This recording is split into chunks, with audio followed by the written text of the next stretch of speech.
રાજ્યભરમાં road safety અભિયાનનો પ્રારંભ થયો છે। ગાંધીનગર સચિવાલય બહાર ટ્રાફિક પોલીસ તરફથી ડ્રાઈવ પણ જોવા મળી, જેમાં હેલ્મેટ, સીટ બેલ્ટ વગર આવતા કર્મચારીઓને દંડ ફટકારવામાં આવ્યો।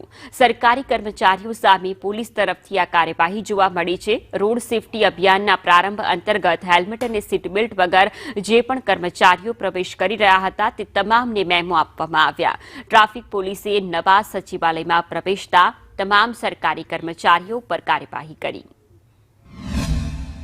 પોલીસ સાથે સંકલનમાં રહી અને આરટીઓ દ્વારા અને પોલીસ દ્વારા ડ્રાઈવ કરવામાં આવી રહી છે। હેલ્મેટને લગતી ખાસ ધ્યાન આપવા કહ્યું છે અમને ઉપરથી, કારણ કે સરકાર સતત આમાં અભિપ્રાય કરતી હોય છે કે ભાઈ અકસ્માતથી આપણે જેટલા શક્ય હોય એટલા અકસ્માત નિવારી શકીએ કઈ રીતના, તો એના માટે રોડ સેફટીના મંથની પણ ઉજવણી કરે છે। દરેક જગ્યાએ પેમ્પલેટનું પણ વિતરણ કરવામાં આવે છે।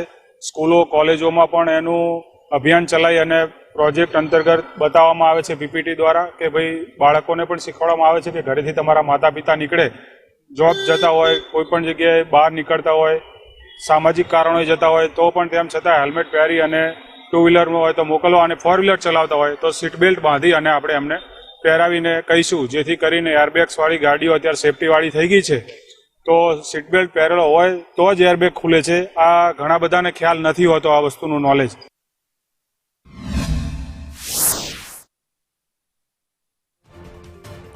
તો ગાંધીનગર નવા સચિવાલયની બહાર કે જ્યાં આજે ટ્રાફિક ડ્રાઈવ યોજવામાં આવી હતી, જે પણ કર્મચારીઓ સચિવાલયની અંદર હેલ્મેટ કે સીટ બેલ્ટ વગર આવતા નજરે પડ્યા તે તમામને ટ્રાફિક પોલીસ તરફથી મેમો આપવામાં આવ્યા અને દંડાત્મક કાર્યવાહી કરવામાં આવી। રાજ્યમાં રોડ સેફટી અભિયાન અંતર્ગત આ પ્રારંભ ગાંધીનગર ખાતેથી જોવા મળ્યો છે, જ્યાં કર્મચારીઓને જ દંડાત્મક કાર્યવાહી